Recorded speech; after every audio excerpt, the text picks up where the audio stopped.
Good morning मेरे प्यारे बच्चों, कैसे हैं आप सब। हम उम्मीद करते हैं कि आप सब बहुत ही अच्छे होंगे। आज वो दिन फाइनली आ चुका है जिस दिन का हम सबों को इंतज़ार था। आज से हम आप सबों को बताएंगे विज्ञान का अध्याय 1 में है आप भोजन। क्या है बच्चों? भोजन। तो आज आप सबों को बताएंगे भोजन क्या होता है, कैसे क्या होता है इसके बारे में। तो आइए आप सब बने रहिए मेरे यूट्यूब चैनल सफलता कोचिंग सेंटर में। आप सबों का हम बताने का कोशिश करेंगे और आप सब शांति बनाकर रखिए और मन लगाकर पढ़िए। देखिए, 1 नंबर में है भोजन हमें पौधे तथा जंतु से प्राप्त होते हैं। किससे प्राप्त होते हैं मेरे प्यारे बच्चों? पौधे तथा जंतु से प्राप्त होते हैं। भोजन हमारे लिए क्यों आवश्यक है? ये क्वेश्चन है कि भोजन हमारे लिए क्यों आवश्यक है। तो उत्तर में बताया गया है भोजन हमारे शरीर को ऊर्जा प्रदान करता है। अगर हम खाना खाएंगे तो हमारे शक्ति में एनर्जी पावर आएगी एवं रोगों से लड़ने का क्षमता प्रदान करता है।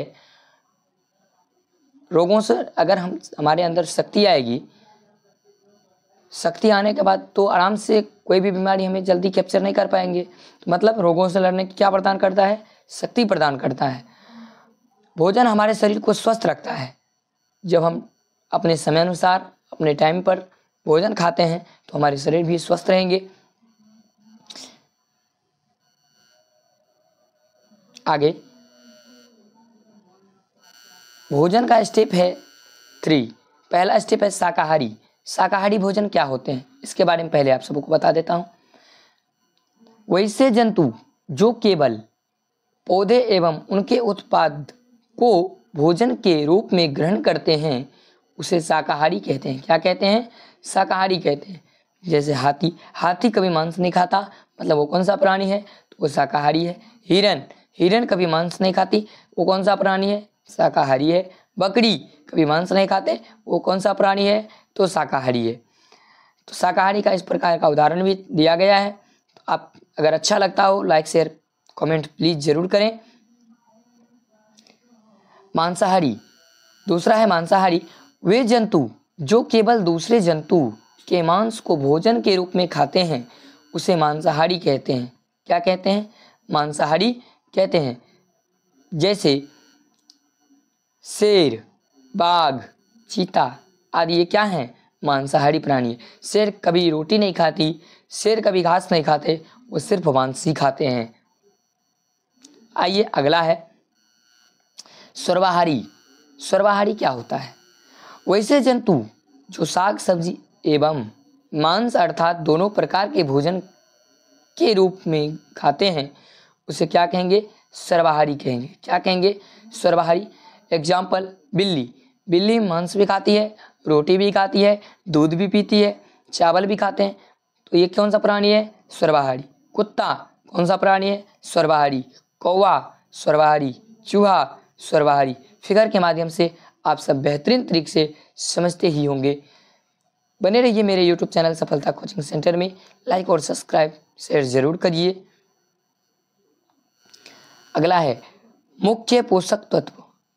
इनका जो है मुख्य पोषक तत्व है, हमारे भोजन के मुख्य पोषक तत्व कार्बोहाइड्रेट, प्रोटीन, वसा, विटामिन, खनिज एवं लवण है जो हमारे शरीर के लिए अत्यंत महत्वपूर्ण है। अगर मान के चलिए हमारे शरीर में इसमें से कोई भी की कमी होती है तो कमजोरियां हमारे शरीर को क्या करेगी? प्रवाहित जरूर करेगी। पहला है कार्बोहाइड्रेट, प्रोटीन, वसा, विटामिन, खनिज। संतुलित आहार क्या है? संतुलित आहार शरीर की वृद्धि और अच्छे स्वास्थ्य को बनाए रखने के लिए हमारे शरीर में सभी प्रकार के पोषक तत्व जैसे में कार्बोहाइड्रेट, प्रोटीन, वसा, विटामिन, खनिज, लवण, साथ ही साथ रुक्षांश और जल आवश्यक है। ये सभी आहार संतुलित आहार कहलाता है। क्या कहलाता है? संतुलित आहार कहलाता है। शॉर्ट डेफिनेशन इसका है वैसे आहार जिसमें सभी प्रकार के पोषक तत्व उचित मात्रा में पाए जाते हैं उसे क्या कहेंगे? संतुलित आहार। क्या कहेंगे? संतुलित आहार कहेंगे मेरे प्यारे बच्चों। क्या कहेंगे? संतुलित आहार कहेंगे। बने रहिए मेरे YouTube चैनल में। अब देखिए, जैसे आप लोगों ने देखा है कि पोषक तत्व जो हैं वो विभिन्न प्रकार के हैं। तो पहला है कार्बोहाइड्रेट। कार्बोहाइड्रेट से हमें क्या मिलता है? तो कार्बोहाइड्रेट एक पोषक तत्व है जो हमारे शरीर को ऊर्जा प्रदान करता है। क्या प्रदान करता है? ऊर्जा। ऊर्जा होता है शक्ति, जो हमारे शरीर को एनर्जी प्रदान होती है। उसके बाद है प्रोटीन। यह भोजन का एक मुख्य पोषक तत्व है जो टूटे फूटे अंगों की मरम्मत करने में तथा शरीर की वृद्धि में सहायक है। यह हमें मुख्य रूप से दाल, सोयाबीन, अंडे इत्यादि से प्राप्त होते हैं। क्या प्राप्त होता है? तो प्रोटीन। अगला है विटामिन। विटामिन एक प्रकार के पोषक तत्व हैं जो हमें अनेक प्रकार के रोगों से लड़ने में सहायता प्रदान करता है। यह हमें गाजर, दूध, आंवला, सूरज की रोशनी आदि से प्राप्त होती है। अब बोलिएगा कि सूरज की रोशनी से विटामिन हमें कैसे मिलता है? मेरे प्यारे बच्चों, विटामिन डी किससे मिलता है? इन्हीं सभी चीज़ों से विटामिन डी मिलती है। अगला है विटामिन दो प्रकार के होते हैं, जल में घुलनशील विटामिन, वसा में घुलनशील विटामिन। जल में घुलनशील विटामिन वैसे विटामिन जो जल में घुल जाता है उसे जल घुलनशील कहते हैं, जैसे विटामिन बी, विटामिन सी। कौन सा? विटामिन बी और विटामिन सी। वसा में घुलनशील विटामिन वैसे विटामिन जो वसा में के साथ घुल जाते हैं उसे वसा घुलनशील कहते हैं, जैसे विटामिन के, डी, ई, ए। विटामिन के, डी, ई, ए। उसके बाद है मेरे प्यारे बच्चों वसा। वसा क्या होता है? वसा भी कार्बोहाइड्रेट के जैसे ऊर्जा प्रदान करने वाला एक प्रमुख पोषक तत्व है।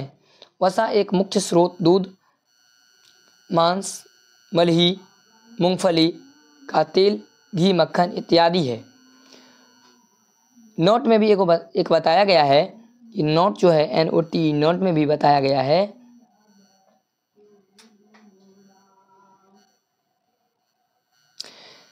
हमारे शरीर में वसा की कमी से त्वचा से रोगवान हो जाता है, अर्थात या तथा शरीर में गर्भनिष्ठ नहीं होने देता है। गर्भनिष्ठ नहीं होने देता है किसके कमी से? वसा के कमी से। खनिज लवण। खनिज लवण को भी भोजन का पोषक तत्व बोला जाता है। यह हमारे शरीर को ऊर्जा प्रदान नहीं करता है परंतु अनेक कार्य में सहायता होती है। खनिज लवण जो है वो हमारे शरीर को तो क्या प्रदान नहीं करता है? तो ऊर्जा प्रदान नहीं करता है परंतु अनेक प्रकार के कार्य में क्या होते हैं? सहायक होते हैं। प्रमुख खनिज लवण और शरीर के इनकी उपयोगिता। नोट में मेरे बच्चों प्यारों, नोट को ध्यान से पढ़ें। नोट में बताया गया है मानव शरीर में कम से कम 29 खनिज पाए जाते हैं। कितने? 29, जिनका अलग अलग कार्य होता है। कैसा कार्य होता है? अलग अलग। आयोडीन, पोटेशियम, कैल्शियम, फास्फोरस, लोहे और सोडियम। इनकी अधिकता और कमी से रोग होता है। इनके अधिक होने से भी रोग होता है और कम होने से भी रोग होता है। मेरे बच्चों, मुझे उम्मीद है कि आप सबों को समझ में आता ही होगा। आप सब प्यार से कलम और कॉपी लीजिए और बैठकर सभी टॉपिक को स्क्रीनशॉट लेते हुए नोट करते जाइए। अगला है जल। जल आहार का अहम योगदान माना जाता है। क्या माना जाता है? अहम योगदान। जल ही जीवन है। जल ही जीवन है मेरे बच्चों। तो जल को क्या माना जाता है? जल आहार का अहम योगदान माना जाता है। जल भोजन को पचाने एवं पाए हुए अपशिष्ट को उत्सर्जन करने में सहायक होता है। मतलब जल जो है वो हमारे भोजन को पचाने के साथ साथ अपशिष्ट को बाहर निकालने में भी क्या करते हैं, मदद करते हैं।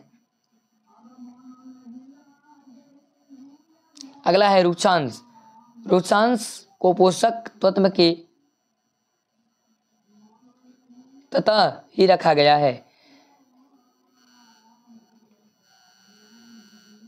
इससे न केवल हमें वृद्धि मिलती है बल्कि यह हमारे शरीर में पोषक तत्वों को पहचाने में सहायक करता है। चना, मटर, सब्जी के छिलके रुक्षांश का स्रोत माना जाता है। अब देखो मेरे प्यारे बच्चों, ये रुक्षांश जो है इससे हमें हमारे शरीर को वृद्धि ही नहीं मिलती बल्कि हमारे शरीर में पोषक तत्वों को पहचानने की सहायता करता है, पहचानने में सहायता करता है। इसमें खाना क्या चाहिए, तो चना, मटर, हरी सब्जियां के छिलके रुक्षांश का स्रोत माना जाता है। नोट में है, मानव शरीर के भार का लगभग 60 से 75% जल होता है। कितना, 60 से 70% क्या होता है, जल होता है। एक वयस्क व्यक्ति को प्रत्येक दिन 4 से 5 लीटर का सेवन करना चाहिए। अब देखिए, एक स्वस्थ व्यक्ति को कम से कम 4 से 5 लीटर जल का क्या करना चाहिए, सेवन करना चाहिए। खनिज लवण के स्रोत आयोडीन, मलही, केकड़ा, आयोडोडक्स नामक दर्क, समुद्री उत्पाद आदि, फास्फोरस, केला, मिर्च, फेंच, वीन, दामा इत्यादि, कैल्शियम, दूध, अंडा, मूली, सरगम, केला इत्यादि। खनिज लवण की कमी से होने वाले रोग। आयोडीन की कमी से गले का रोग यानी घेघा रोग होता है। किसके कमी से, आयोडीन की कमी से गले की, आयोडीन की कमी से गले का रोग यानी